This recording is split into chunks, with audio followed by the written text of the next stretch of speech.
Are any of you people members of the World Future Society? I'm sure most of you heard of Arthur C. Clarke. Will you raise your hands? Good. He said that if he wrote a book that everybody enjoyed and understood, he said he wouldn't be saying anything new. Think about that. What I'm going to talk about is going to change some of your lives, the way you look at yourself and the way you look at the world around you. The subject matter is not the kind of matter you get from ordinary sources or books. So I would like your participation in an experiment. And some of you might be able to tell what it is that I draw on the board before I finish. And if you know what it is, interrupt, say, I got it. So I'm going to start. Can all of you see the board? I don't think I can make it with this.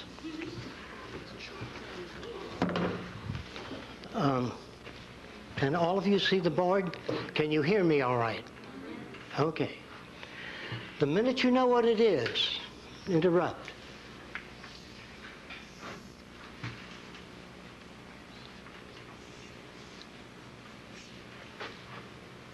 Sinking ship, the Titanic. What is it? Titanic. Okay, great.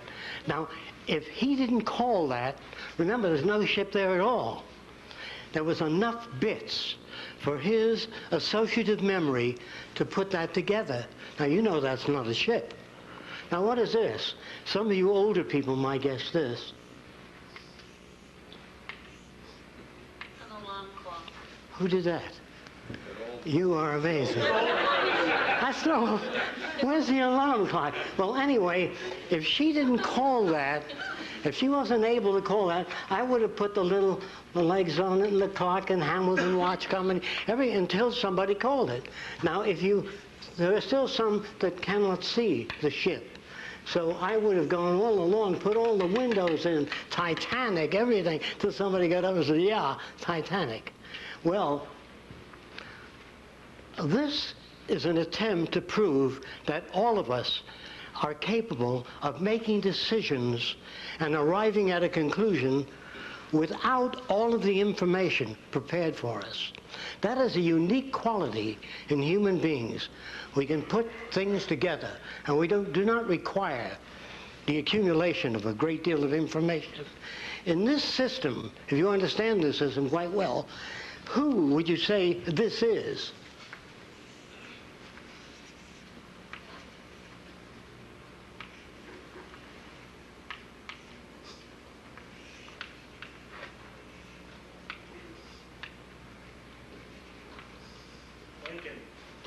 Who said that? Who said that? Lincoln. I don't see Lincoln, but it's Lincoln. It would have been Abraham Lincoln. When I got through with it, I would have gone on with a beard and all of the stuff. So this is just to prove that people can put something together. And I'm going to try to explain to you just what creative thinking really is. Now, I'm going to use old language, the language that I use with people who are not familiar with this way of thinking. The old language is that people can think and reason. I do not believe that is possible. I have many inventions. I've worked on many different things. But I do not believe that human beings can think or reason. This is what I do believe. By the way, you don't have to accept anything I say. During the question period, don't be polite.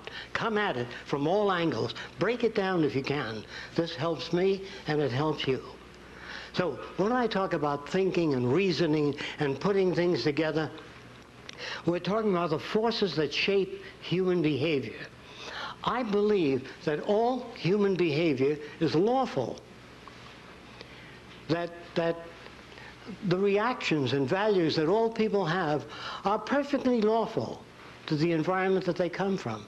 So every human being is perfectly well adjusted from where they are coming from their background and experience.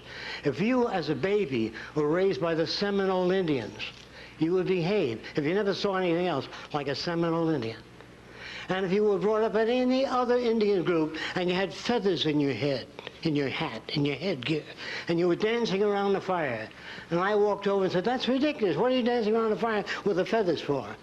You don't take your hat, throw it on the ground, and say, "You know, I never thought of it that way." We can't do that. We're victims of culture. We look at the world with our background. We have no other way of doing it. Psychology is kind of a rudimentary form today, an attempt to grasp at the factors that shape human behavior, the factors that are responsible for the way we look at ourselves, other people, and the way we behave, or, if you wish, misbehave. I don't believe that any human being misbehaves. They use whatever tools they know of, whatever tools they're familiar with. Language is a tool. If someone were to show you a picture of an airplane, what appeared to be an airplane, without wings, well, people look at it and they stand back and they say, "It'll never fly." But they don't say, "How do you propose to lift off the ground without wings?" That's the key to communication. Now, a very famous scientist, deceased now, tried to get the government and people to put up sufficient funds to monitor outer space, to try to make contact with extraterrestrial life. I want to try to say this to you and think about what I say. Toss it around. I'm using the old language because you're not that familiar with these values. If people or beings or things can travel 100 million light years through time and space, they are not humanoid. The storage system for water would occupy miles, and all of the facilities required by humans would take up tremendous amounts of space and require tremendous amounts of energy. Now, there are people that talk of flying saucers that land here on Earth, and they go to some farmer, you know, and they take him into the saucer, and they do all kinds of experiments on them. Now, first of all, people do not travel hundreds of millions of light years to pick up some farmer and ask him what kind of suspenders he wears. Carl Sagan wanted to communicate with extraterrestrials. He hoped that they, in turn, would communicate with us. Now, you know that the Republicans can't communicate with the Democrats. You know that husbands and wives have difficulty in communicating. Children and parents have difficulty because the language we use was designed a long time ago. And it is inherently difficult to get ideas across in the language that we use today. However, when engineers meet and talk, they speak a different language. One engineer might present a very thin cable and says, "This can support 5,000 tons. And the other engineer says, "What's its tensile strength?" And he's given that information. Then he puts it in a machine. I don't know whether you knew this. And he snaps it to make sure that it holds to that. When engineers design an airplane, well, we'll probably be chasing this around. They do all the calculations. This is a front view, a very rapid drawing of a front view of an airplane. They do all the rapid calculations, and they figure what that wing will be able to support. And after all their calculations, and after they're certain, they then pile sandbags on the wing. Did you know that? Until it breaks off to make damn sure that it does the job. Now, that does not exist in everyday language. In everyday language, you don't have that ability. When an engineer meets another engineer, he says, "I can illuminate an area with this tiny point of light that has 50,000 square feet. The engineer says, "Well, that's not possible." He doesn't talk like that. He says, "How do you power that unit? What kind of voltage does it take? How do you illuminate that spot?" They ask questions. The average person, "Yeah, nah, not in 1,000 years." That's been around for a long time. That is a language of war, of hatred, of bigotry, of prejudice, the inability to ask questions. And we've got to be very careful about that. And at one lecture I remember at Princeton, I was trying to say that human beings cannot think or reason. This is psychology department and sociology. Well, one of the individuals stood up, one of the staff, and he said, all right, where did the camera come from? There were no cameras at one time. Someone had to think about a camera. He just doesn't come out of the thin air.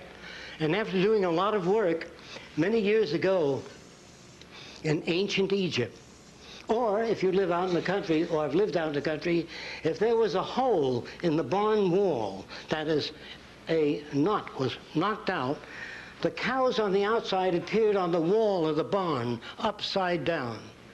And in Egypt, you went in this dome to see the upside-down world. There was a little hole here, and the daylight came in, and you saw people walking upside down on the wall. How many of you have experienced that kind of phenomena? That is essentially the box hole camera. A camera, the simple camera without a lens, is just a little hole in a box. And somebody said, well, how can I see that image? And they used a transparent membrane back here, and they could see the upside down head or a person or a cow. And they asked this question, if only I could retain that image. Well, that isn't the answer. That's just a question. I wonder how I could retain that image. So, years before that, the American Indians and other primitives have taken tapa cloth, or they'd weave natural materials into a kind of a fabric. And then they would take berry juices and dye it different colors. Sometimes a leaf would fall upon that surface, and after the sun dried it, they had an image of the leaf. So they began to use dyes from this background. That all human beings, to understand me better, the first human being that jumped off a precipice with wings, he died. And his brother-in-law wrote, next time, make the wings larger. No one starts out right away and solves a problem unless you have a tremendous background in many different areas. Well, the next guy that jumped off, he jumped off with the larger wings. And he flew a little, and then they went. And the old fisherman said, you got to brace them wings, like a boat, like a mast. They're not going to hold, so they braced it. And then they jumped off the precipice, this individual, and he flew, and he hit a tree. And he hurt his leg real badly. And his wife said, you know, John, a fish has a rudder. Good point. And they stuck the rudder on the airplane. No one ever sat down and invented a television set, an airplane, the electric light, wireless. None of that came about by men walking in deep concentration. And then through some ethereal substance, bingo, the idea is formulated. It doesn't work that way. It's hard work. And I make more mistakes than anybody I know, because I try more things. There's nothing wrong with building something and finding out that it doesn't work. This is where you get your experience. There's nothing wrong with criticism. I remember the first model airplanes I built went nosing into the ground, and I was ashamed of them. And a young engineer told me that my center of gravity had to be corrected. That is, move the wing forward. And so all of us stand on the shoulders of one another, and we shape the future. Another question that was asked, well, somebody had to invent the bow and arrow. Somebody had to think of it. It just didn't come out of nowhere.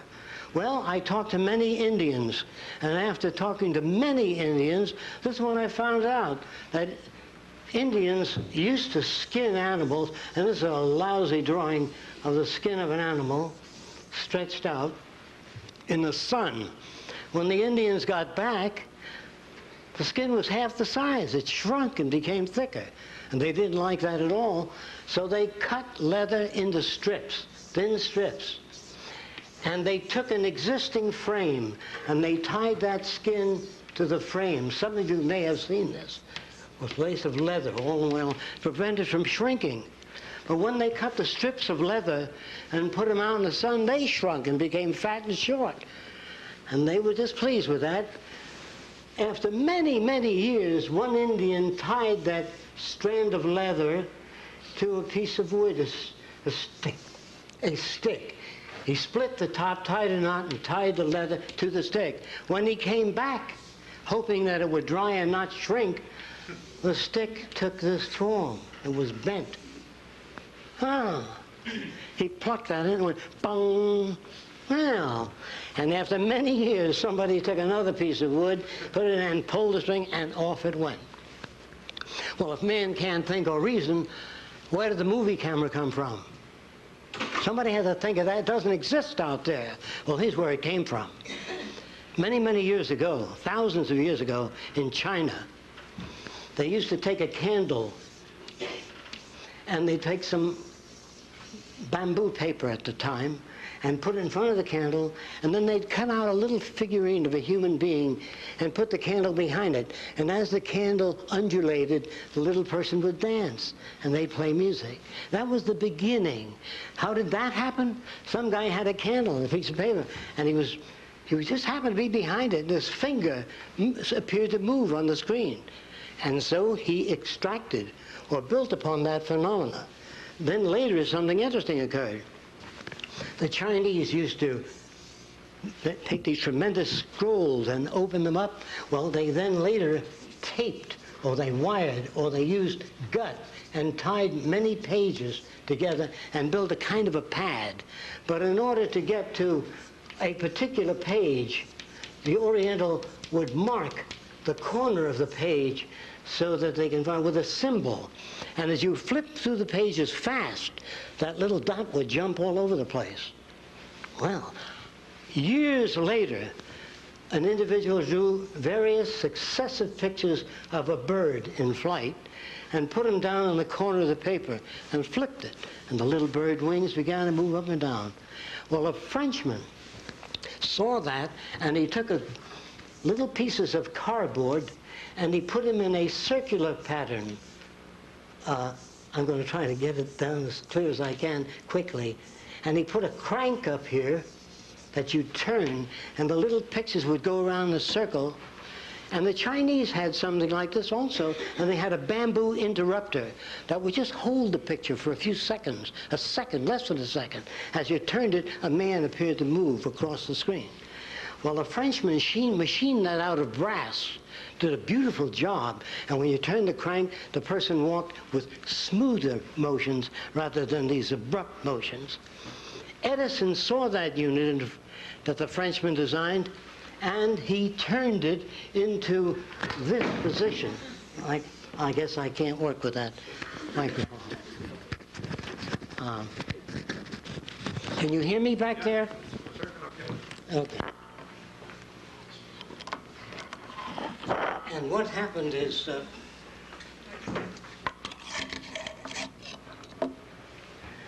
he turned it into a vertical position, and all the pictures were set in a circular fashion. And you turn the crank here. Excuse me. They won't get the audio on the camera. Oh, I'm sorry. Why don't you just put it in your pocket or something? Oh, it's fine. Or hook it to your waist. Slip it in your pocket. Thanks. Roxanne is my associate. She works on all the buildings and all the things that we've developed in the Venus Project, which I'll talk to you about later. And Edison purchased this, put a magnifying glass in front of it, and you put a nickel in, and you turn the crank, and you saw people moving. A bunch of still photographs. It was a long, slow process. No individual invented the camera. A little bit here, a little there, added to that, and eventually the Wright brothers read about experimental aircraft, where thousands of people died trying to develop a flying machine. And after picking up bits of this information, including man-carrying kites from China thousands of years ago, and they built the first flying machine. And they were called the father of flight. Again, there's no father of anything. You may take an idea so far, you add to it, and gradually it's built up.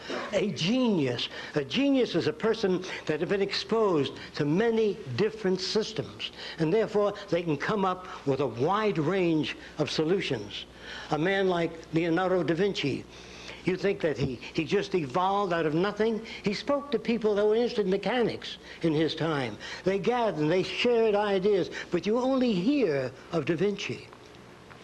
Unfortunately, guys like Nikola Tesla, Edison, all the great innovators of the past have been influenced by other people. And the mythical structures that we build around inventors, that they inherit special abilities, they are geniuses, or they're in tune with the infinite mind, and the ideas somehow filter in. Well, this is the kind of nonsense. It's the same story about, is there intelligent life out there? The real question is there intelligent life here? We don't think so, not yet. I'm serious, I'm not kidding. What is intelligence?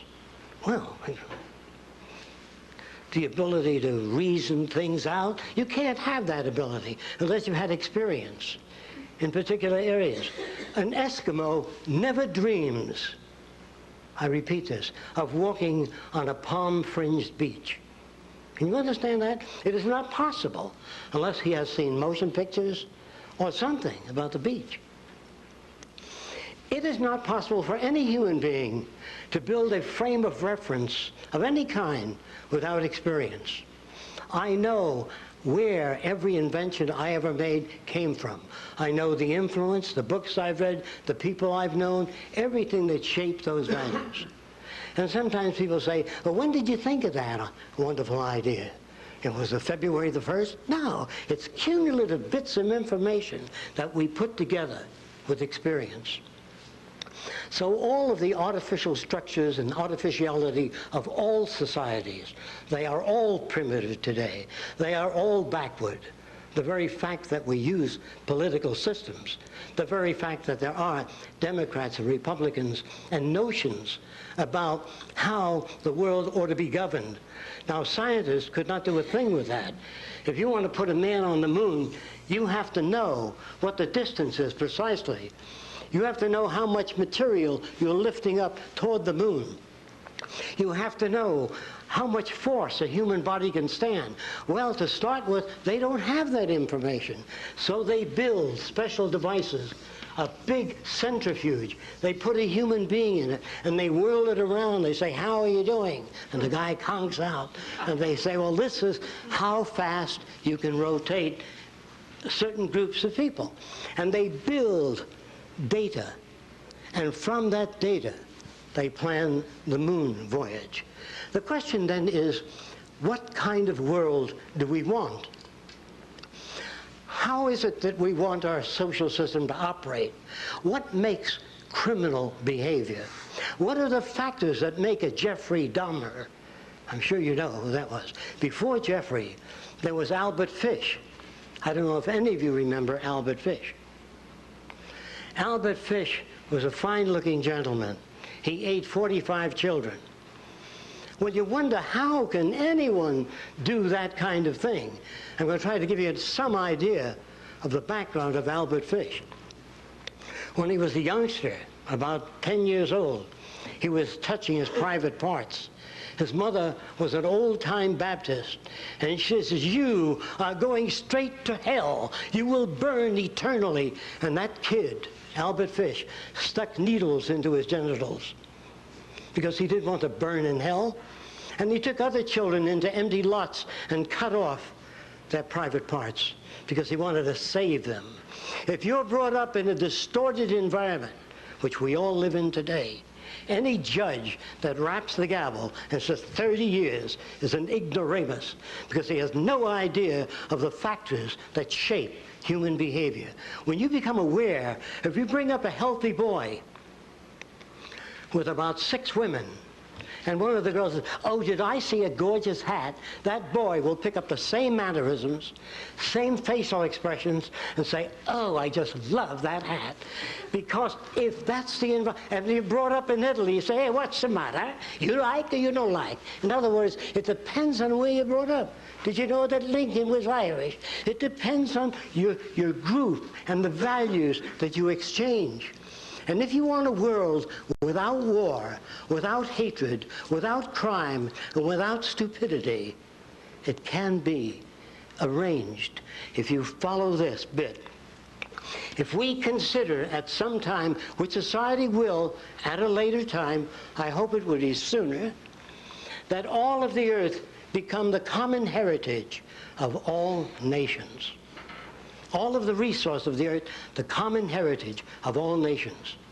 And if you believe in God, if you understand the teachings of all religions, there were no property lines in heaven, no banks, no personal positions in which one person is elevated above another.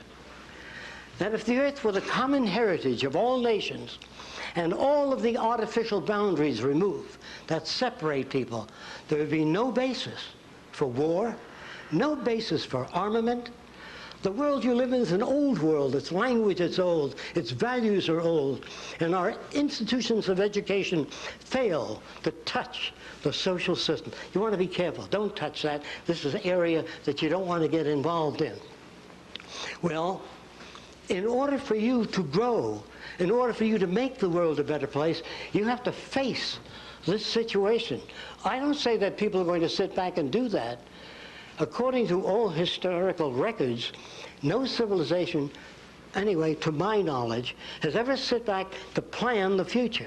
Exactly what we're going to do, how we're going to live, how we're going to work out transportation. No, we just build highways all over the place. Although you go to school and you learn something, you learn that a straight line is the shortest distance between two given points. Well, look at a road map of the United States, and I think you'll find spaghetti all over the place. Rarely do you see that. Look at your cities, every building a different size and shape. This does not express individuality. It's utter chaos. At 4 o'clock, all the cars come out of this building, and they can't get across that bridge. So you've got to build another bridge. So you elect people to political office that are totally incompetent. They are neurally bankrupt. I don't care whether you're Democrat or Republican. They don't have the value system to solve these problems that exist. They are not educated in that way. They're brought up with a uniform set of values. And they go out into the world, and this is a sad story of coming events. There are computers today, there are machines in existence today that can handle 500 trillion bits of information per second. No human comes anywhere near that. And you think that in the next 15 or 20 years there's going to be people in government? No way. For example, if you took a group of computers and arranged them in a special fashion and ran the electrical tentacles out to the agricultural belt with probes into the soil, when the water table dropped, that would turn on the pumps and bring the water into the area. If the nutrients changed, it would pump nutrients into the area. What kind of world do you want? I don't think any of you here, maybe a few of you, might remember when human beings used to operate elevators. They'd turn a crank. They never quite got to the floor, up and down. Finally, they became automated. Step back. It's a lovely day today. How are you, Mr. Jones? If they scan your face, and they'll take you exactly to that floor. After that comes the transveyor. An elevator moves up and down, sideways, all directions. You get on it and verbalize. I want to go to the art center, music center. And it'll take you there. The kind of world you live in and the automobiles that exist as transportation units are dangerous because they have a bumper in front and one in the back. And I'm sure that if an extraterrestrial visited the Earth, they say, what are those shiny things in front and back of the vehicle? Well, they're bumpers. They're to prevent damage. Well, don't you ever hit on the side? Why isn't the bumper all around the car? And then they came with the airbag. And they put an airbag in front of you. If you get hit on the side, your head goes right through the glass. They had a long time, the automobile companies, a long time to solve those problems. And then you see motorcycle policemen pull over. What do you think you're doing? See, all you have to do in a car, if you wanted to, I wouldn't do it, I wouldn't even put this in a car, is put a sort of a chimograph or a cylindrical recorder. When you go through a 30-mile-an-hour zone to 50 miles an hour, it's recorded on there. And every month you have to tear that strip out of your car and mail it into the police department. Well, the police wouldn't like that. But how many violations do you think you'd have? There are better ways than that. You just make a car intelligent. Now, here's what that means. How intelligent can a machine be? Well, if you took there's a little gadget called a pressure transducer. If you squeeze it, it generates electricity. So let's put one in each tire. And let's say that you kick the front right tire. It goes to a recording that says, ouch, my front right tire. Now, of course, if you kick any tire, it'll verbalize. But if you kick it hard, it'll say, ouch, my front right tire. And if you kick it again, you say, who do you think you are? Do you want to give a machine feelings? Do you want to give a machine compassion, love, warmth? I'll tell you why they leave it out of machines, because it doesn't work. Human emotions that you learn are the most significant and most important differences between men and machines. Human emotions are a very touchy subject. It's like racing your engine at a stoplight, you know. It doesn't take you anywhere. It doesn't serve any purpose. If you get a lump in your throat when you see hungry people, that's emotional. But when you increase the agricultural yield per acre, that's caring. That's love. Love is transforming all of the verbal and paper proclamations to a way of life. The shameful thing about our century is that there was only one Edison, one Louis Pasteur, one Nikola Tesla, one Madame Curie. We should have had thousands of them, and we will, once we get rid of the artificial boundaries that separate people. Once we get rid of nationalism, patriotism. Again, I do not mean to offend anybody. All that I ask you to do is think about this, toss it around. This is what the Venus Project advocates. The Venus Project is a design for a culture in which we bridge the difference between all nations. How is that done? By a universal language, the blueprint. If you open a blueprint in Japan, they know what you're talking about. If you write a prescription for England, Japan, France, the pharmacologist understands that. There's no discrepancies. There's no ambivalence. I wonder what he meant by that. It's clear. The language we use daily is not. The language of warmth and love are verbal excuses and verbal outlets for some people for avoiding their responsibility to make the world a better place for everyone. The smarter your kids are, the richer my life. Every kid on corner shooting up drugs, going nowhere, you're going to have to pay for in the future. Therefore, it is efficient and functionally selfish to build a better world for everyone. If you try to do it, people come to me all the time and they say, can you design a city with a wall high enough so when the U2K problem comes, or if the system breaks down, or the banks fail, we will be protected? I said, sure, I can design that, but there are people that will drive by with launching mechanisms right over your little wall. There's no place you can hide. We have 25 acres. People call it Eden 2. It's beautiful. But if the bottom falls out of this culture, there will be people at my front gate with children. How about some food just for the kids? The next day, 50 people. Everything looks solid to you. Everything looks solid and stable. And the future looks promising. But here's the truth. I have seen an XY plotter. That is a machine that moves in 3 dimensions. They put a scalpel in that machine and an X-ray of a brain tumor. And this machine removed the brain tumor on a cadaver in about 1/10 the time. And doctors think, oh, just the industrial work on the production line. He's on the way out, but not me. I can think. Well, let me say this again. The typewriters that work the speech, today you talk to your computer and you get a type, and also corrects your English, restructures your sentences, makes recommendations.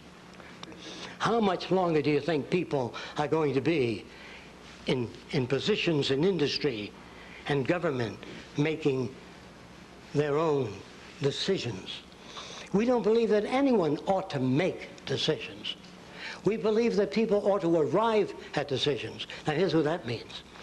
You go across the country and pick up samples of the soil from all over the nation. You bring it to Central Agriculture, analyze that soil, and then turn to your health department and ask them what people need. Manganese, whatever they need.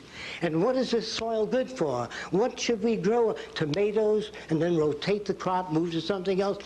That's what I mean by surveying the conditions. Not, what's your opinion? What's your opinion? Democracy is a crude and vulgar system, and should have been phased out centuries ago. But we don't have enough outside points of view on radio and television. When I talked this way on the Larry King show, he said to me, just a minute, I depend on those people that you're attacking. I wasn't attacking the automobile companies. I just said that if you did that, it would be safer. If you put proximity units on automobiles, most of you have them in your home now. When you walk over the building, the light goes on. That's a proximity unit. Put that in your car, and if you're backing up and a child is crawling behind you, it stops, no matter how much you step on the gas. I don't want any sign slippery when wet. I want an abrasive put in the highway and take that sign down so it's not slippery when wet. I don't want to say to kids, stay away from drugs. I want to make life so interesting for people that they don't want drugs. They don't want to dull their senses. They want to become keen, and they want to become fully aware, I'm using older language, and conscious of their surroundings. It is painful to deaden your awareness when life is beautiful, when what you do goes out to people and makes their lives better. In one session at Princeton, I changed the values of many people. They walked out discussing this for years thereafter, and I still get letters today. I went into an area of New York called Hell's Kitchen. The kids there were considered very bad. And the social worker used to wear a necktie and eyeglasses. And anyone who wore eyeglasses when I was a kid was a sissy. And when you wear a necktie and a suit, and you're talking to these kids in rags in the slums, they look at you as an outsider. You're unacceptable to them. So I put a wire recorder out in the front office. And after the social worker talked to the young boy, by the way, they made guns out of water pipe. And he goes, how many of you knew that? They didn't go and buy guns, they made them. And the social worker picked the gun out and he said, you're going to take someone's eye out, wind up in a state penitentiary, hurt your mother and father. You want to do that? Well, the kid says nothing at all. Then when the kid walks out, I make a wire recording of the way he talks to his friend. Hey, he said, jerk, the guy up front, the social worker. Then I walk over to the social worker. How'd you make out with Johnny? I had a good talk with the boy. I believe we established rapport. How do you know that? He says, I felt it intuitively. Then I play the tape. By the way, it was a wire recorder. I play the tape of the kid's answers. And he says, I'm grateful so-and-so. I said, no, just say, I don't know how to get to Johnny. I know how to get to Billy. I've tried 8 different methods. None of them worked. So I said, watch what I do next week. I walked in the office, picked up the gun. I said, I understand you made this gun. He said, I told the guy I made it last week. This is in New York City. I used to make recordings of this. I wanted to use it in a film later. And I picked up the gun, I'm looking at it, and I'm shaking my head. He said, what's the matter with it? I said, come here. The damn pin is 1/8 of an inch off center. He says, yeah. And I said, if you put a couple of washers on the side, you can move the pin right on center. He said, hey, do you work here? I said, what, with those jerks? Nah. Can I bring my friends over to meet you? That's people like him with similar values. Then you go to work in their terms, not your terms. Real psychology has to be related to the real world, not theory, not lab experiments in schools where you're not in touch with people, where you don't get the feel of people, where you don't get the sense of their identification with the world around them. I have changed many of those kids. And I brought a gun in for them to look at and said, I made this gun. Wow, they said. I sure would like to be able to make a gun like that. I said, well, I can help you do it. You can? Well, what do I have to do? I have to learn how to draw a front view of a gun, a side view of a gun. I know I'm going fast and over a lot of drawings. You have to make 3 views to the gun so it can be made. He said, you know, I'm going to learn to do that. So I set them up on a drafting table, and I took them from guns to water skis to other things. Today, a lot of them are engineering draftsmen. Because they told me that the kids, they only had an IQ of 24 or something. You can't get to them. Well, I said to one of these kids with an IQ of 24, suppose you wanted to rob that jewelry store across the way. How would you go about it? Any way at all. Well, I said, I'd throw a bag of fecal matter in there, and the guy gets mad at my friend, and he runs over, and I clean off the counter. That's where they live. I suppose you wanted to rob the 3rd story. No ladders, no ropes, no weights. How will you get up to the 3rd story? Well, after several days, one of the youngsters came up with a piece of wood. He didn't even know what a wedge was. And you see that hunk of wood? I can stick in the bricks, and it gets tight no matter how far the bricks are. See, more than another. And I can climb up the god. He didn't use that language. He used much stronger language. I climb up the building and take whatever I want to take. That's how I do it. Well, how do you give people an IQ test that come from a different environment? How do you know what they sense? Do you think that the formalist who tries to structure the nature of intelligence, the nature of creativity, without being creative, can do it? Well, in order to teach children how to become creative, I make a Martian out of rubber with eyes on tentacles and a pointed rear end. And they look at it and they think, nah. And I say to them, what good are 3 eyes or 4 eyes on tentacles? Eventually, we didn't look at the back, the front, the side, the top at the same time. And what if the guy had 6 arms? Well, he can shave, read a book, eat a donut, and drink coffee. Instead of, as we're brought up. If you met a Martian, they had an opening on the ear. So, what's that? Notice the attitude? What is that? Well, if we eat anything that's bad for us, it's ejected right away. Not in your system. It goes through your whole system. So you're taught in medical school how wonderful the human body is. How wonderful it is. This isn't true at all. That you're indoctrinated to a set of values that are unreal. And in order for me to get these ideas out there, it's extremely difficult because we need films, we need equipment in order to do that.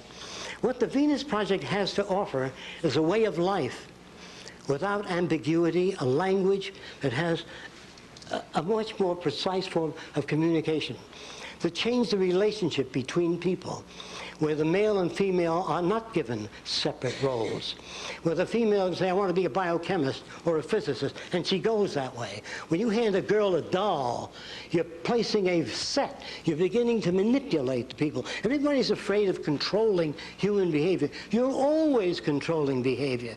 When you pick up your little girl and say, don't play with that little Lutheran boy across the way, see, and you put him down again, or don't talk to that little Catholic girl across the way. Well, you're always indoctrinating children. Who loves you more than anything in the world? The candy store man. No, your mommy and your daddy. See, indoctrination continuously. And then all of us together sing, we are free. Let's go. We are free. So beware. Whenever you hear of freedom and all that sort of thing, watch out. Because a real free society, the closest I've ever come to it was in Polynesia. I lived in the South Pacific Islands for a while, and the natives gave me bananas and coconuts, all that. They were very generous, and they had no word for work. Would you believe that? They went fishing all day, they played, they had luau's. And they said, Jacque, you know, what you want?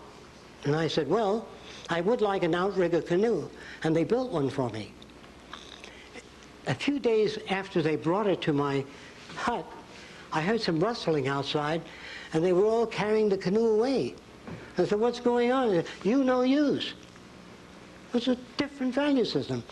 Now, the men and women walked around nude on the island when I got it, a long time ago. And I never saw a native poke another native, hey, get a load of that chick. None of that. None of that. They looked at the eyes of women when they talked to them. Never, hey, look at that. Never at the legs. The motion picture cameras in all your movie theaters are dollying up and down the hindquarters and all. And you wonder why men are like that? They are not like that. They are made like that by culture. Then the missionaries arrived. And the little girls used to come to church, you know, innocent, listening. And they put the T-shirts on them. And the girls had no idea why they were putting T-shirts on them. What's it for? It's like me covering your nose. You can't go into a room big unless your nose is covered. Well, the girls cut 2 holes in the T-shirts and came to church. So, we're dealing with many different cultures, subcultures, and values. Our culture, if we are to grow and build a civilization worthy of humankind, we have to have a quantum jump in the way we look at our world, people, and ourselves. The Venus Project is the redesign of a culture in which the elements that comprise the culture are different. For example, our cities are round, not because I like round cities. The city is round. The center of the city has a socially integrated computer. This may be a medical center. This might be an engineering center. And if you work in the medical center, you live in beautiful gardens with running streams and waterfalls. And every district is the same distance from the center. There are no cars in the city. You get on a conveyor and dial where you want to go to. There's no crime in the city. Just before the public library in the United States, people said, well, you can't really do that. The people never bring back the books. They'll keep them. They won't return them. Of course, all that was incorrect. I want to build a library where any child can walk in, check out a camera, check out art materials, check out water skis, make things available. People don't steal. No one's going to hit you on the head to take your watch off if it's available. Well, how are you going to pay for this central library that gives children these things for nothing? Well, it cost about $50,000 to keep a kid in jail 1 year. An adult, $75,000 a year. Food, clothing, shelter, dental care. Isn't it easier to do it in a different way? I would love to go to Mexico and say, what's your problem? They say, well, senor, we don't have the modern machinery you have. Give them modern machinery. Build schools for them. And they won't be coming over the border. What makes them come over the border? Hunger, lack of employment. They say, oh, it's the goddamn Mexicans, you know what they're like. Oh, there's nothing like that. Everything is shoved by something else. You are told that a tree falls over. You are told that a sailboat sails. A sailboat cannot sail unless acted upon by a resident force called the wind. A tree does not fall. If it rains and it's asymmetric and the soil becomes loose, gravity does the rest. The tree doesn't fall. Plants do not grow. They require radiant energy, nutrients, water. Stop any of those things and the plant stops. Human beings are not self-operating entities. We are operated by many resident forces. Of course, many of us are not aware of that. It looks like we're perfectly free, making our own decisions. I know I think for myself. I'm sure you do. That's an illusion. Because if you're brought up to believe in the Kennedy rocker, you want one for your home. It'll injure your back, distort your anatomy. But Kennedy had one like that, and I want one like that. When you break the patterns that have been established by existing society, you begin to move people in a new direction. I admit I could get up here and give a very pleasant lecture of how wonderful everything will be in the future. A helicopter in every garage, you know, a house in suburbia, another on the beach, maybe one in Hawaii. This is the future. That is not the future. Those are the illusion generators, and there are lots of them. Gregory once told me that being black and living in the South, Dick Gregory, he said, whenever I was late for work, I couldn't run to the bus because they would wonder what that blackie was up to, running. See? In other words, we project our value system into others. We project characteristics into others. We have to find out what we are really like. Now, many people tell me they want to find themselves. Well, this is another ridiculous thing. Who are you going to find? Some jerk at 18 and a different value system at 23? You can never find yourself if you read, keep up with new ideas. What self?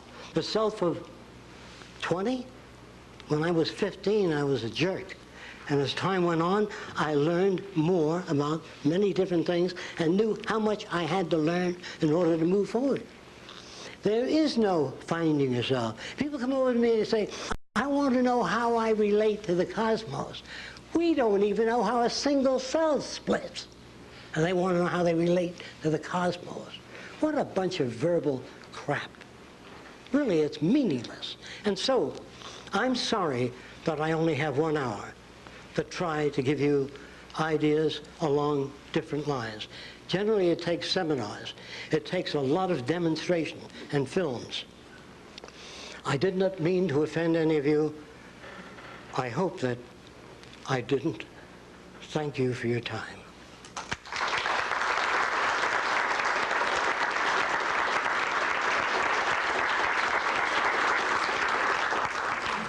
I'm sure the audience has some questions. Fire away.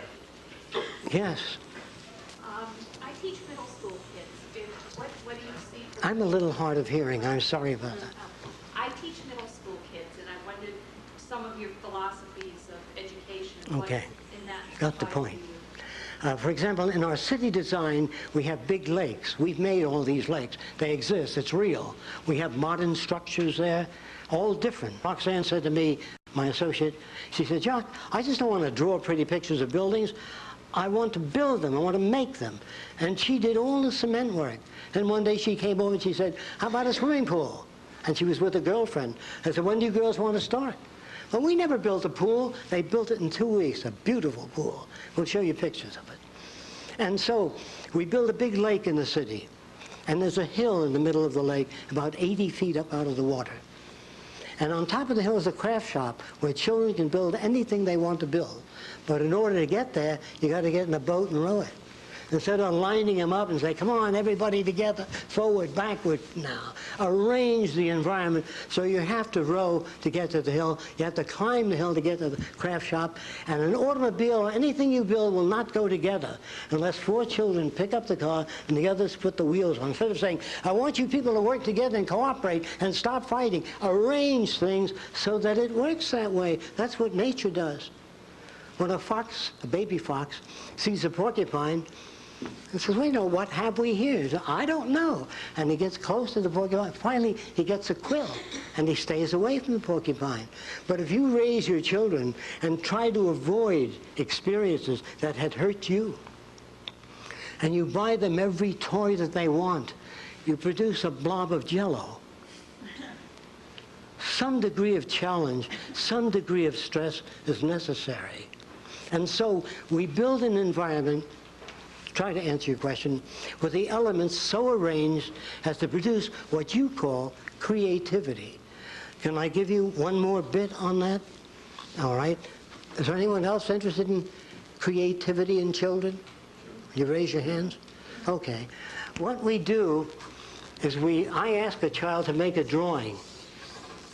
Anything they want to draw, and this is what they usually do. Can everybody see the blackboard? Well, I'll draw it up here. They draw something like this. I'm talking about 4- and 5-year-olds. And then they draw something like this. And then most of them do something like this. I'm sure you've all seen those drawings. In fact, I'm sure many of you draw that way today. Yeah. And so the teacher gives them some crayon, and they color it, and she hangs it up. This is little Billy's drawing. But when she tells Billy that this is the way we spell cat, and Billy says, I see, and he comes back with something like this. Can you see that? The teacher says, that's wrong. That isn't wrong. Most of it is appropriate. It's just this that we change. So I say very close. We just substitute this with something like this.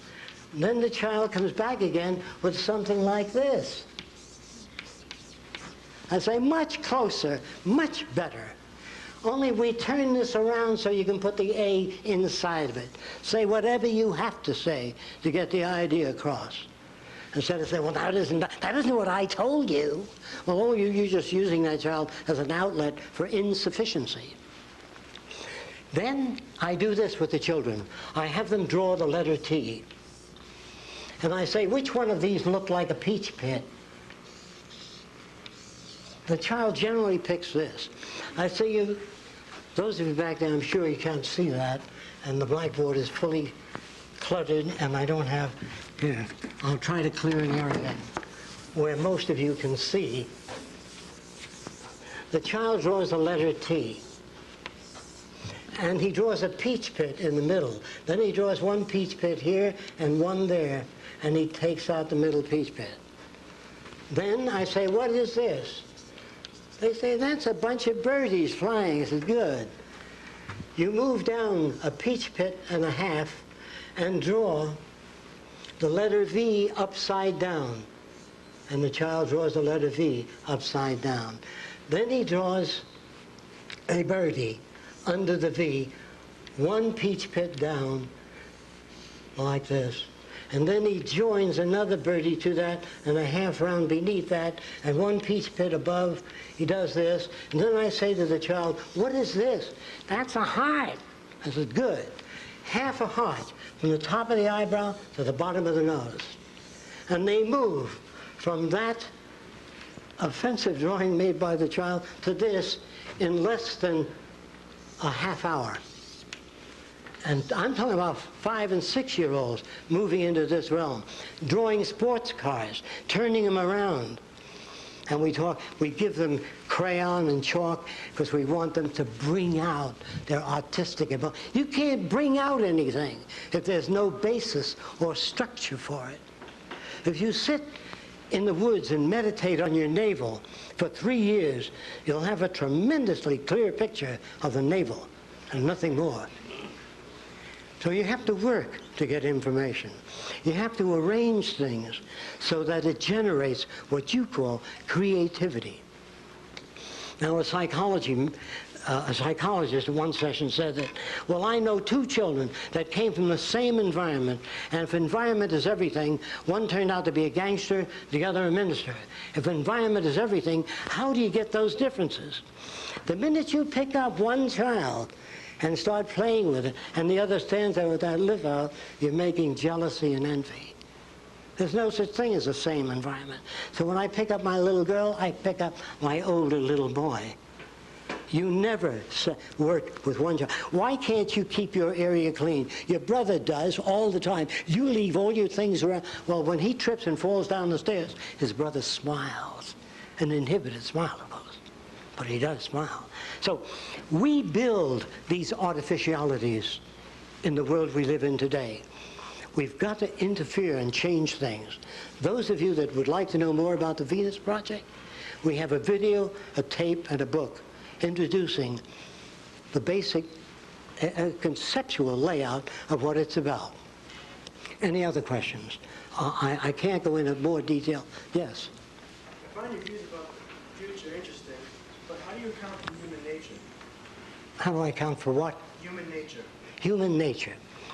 Human nature is the way people have found other people to behave over many long years. They appear to manifest greed, jealousy, envy, even animals. If you take a cat and put it on your lap in the presence of the dog may growl. And a psychologist, that's what I mean by the nature of the beast. So I said, come on down to my lab in about a week. So I picked up my cat, put it on my lap, and the dog's tail starts wagging. Because you reinforce the dog before you pick up the cat and put it. The cat is a threat to the dog's security. The dog wants you to pet it, not the cat. So You give the dog these ambivalent feelings. But you can have 15 kids in the room without jealousy, without envy. It is not human nature. It's human behavior that's shaped by culture. Like I said, if you were brought up in China years ago, you'd walk with your hands in your sleeves and shuffle and wear a long pigtail. And say, well, that's human nature. That's not. That's the influence of environment on your behavior. Dancing is the same thing. Dances change over a period of time. Music changes over time. So there is really no human nature. Think about it. Toss it around. There is varying degrees of human behavior. If we wish to understand the factors that generate our value system, that generate the way we look at the world, we have to go back in time and study these things. I'm sorry again, I can't go into much more detail, just a general overview of the Venus Project. Yes? You mentioned a universal language. Are you speaking about something like Esperanto? No, that wouldn't do. Or interlingua? Yes. No, that wouldn't do. The language has to have a physical reference. In other words, that means that, suppose we took some tungsten and hit it with high-pitched sound, and bouncing off that tungsten, a pattern occurred on a screen that looked like that. Now, this was the nickel, and this is the iron, and we learned how to chart that pattern. When you wrote tungsten, you do this in the future. So it's always like chemistry, like a pharmacologist reads a prescription, assuming the doctor's handwriting is good. Looks at that prescription, and it turns out the same product. We don't want individuality in that area. We want uniformity. Is there a place for individuality? You know, in the next few years, the word individuality will go the way all the other crude and vulgar terms went. Individuality, when you buy a Mercedes, if you can afford it, and you turn the key, you want it to start, not sometimes, all the time. And when you turn, you want it to turn. And when you put the brakes on, you want it to stop. So it's called quality control. Variations in human behavior, which we call individuality today, is poor quality control. In the future, the question of people, then wouldn't everybody be uniform then? Well, the question of uniformity is essentially this. They will uniformly like anyone they meet, uniformly share ideas and resources, uniformly share knowledge with everyone else, and uniformly courteous to everyone else. That's the only kind of uniformity. As far as the accumulation of wealth, property, and power, this will be considered part of the age of the Bulgarians. To us, this is all normal. This is a thing to do, to become successful. Well, in my early days, I wanted to be successful, and a company came to me and he said, we have a bunch of Mexican women and Indian women that sit at a conveyor belt, and they pick the black beans, and they pick the white beans, throw them in another box, and they said, can you improve that? I said, how far do you want to go? How many beans can you deliver? So what I did in the early days is I built a big bicycle wheel with hollow spokes that turned like an airplane propeller into a vat of beans, sucking up one bean to each vacuum tube. And then there was a photoelectric cell here. If the bean was black, it tripped it with a wire. And as you sit and watch, those beans went up like this in the big vat. And in 8 hours, we did the work that 50 women took 3 months to do. Now, I would like my machines to come in, but I would like them to get a shorter workday, an increase in purchasing power. If machines do not improve the lives of people that work in automobile factories, if they're automated out of existence, so will you be automated out of existence. All of us can be automated out. Roxanne recently had some area, she does architectural renderings, site plans. There are machines that do that some years ago. CAD. There are machines today that make models. If you take a vase and put it on the table and it's scanned, they have a laser beam that penetrates a fluid and solidifies that fluid in the exact shape of that vase. You can do it to England, China, anywhere in the world. And I want to repeat this. Machines today, that is 3 months ago, could handle 500 trillion bits of information per second. I don't care how many humans you get together, there's no place for human behavior in the next 20 years. There's no place for human participation in the next 20 years, or maybe less. No one can predict the future precisely. I am not gentle. I don't pull my punches. I can't afford it. I respect you. I like you too much. I would rather tell you things as they are, not generate additional illusions.